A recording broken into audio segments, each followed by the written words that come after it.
আসসালামু আলাইকুম গাইজ, ঈদ মুবারক। সকালে ঈদের ড্রেস পরে নিলাম। এই দিয়ে আমি টুপ পরেছি। এরা হচ্ছে আমার বোনেরা। ঈদের নামাজ পড়তেই ঈদগাহ মাঠে গেলাম।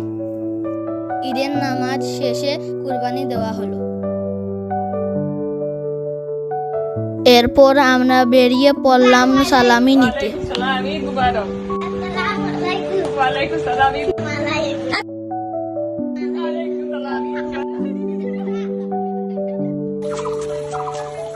সালামি নেওয়ার পর ঘুরতে বের হলাম। সবার জুতায় কাদা লেগেছিল। আমরা কলের পানি দিয়ে পা ধুলাম।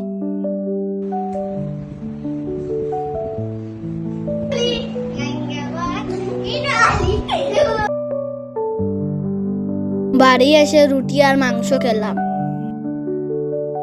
বিকেলে সবাই খেলতে গেলাম।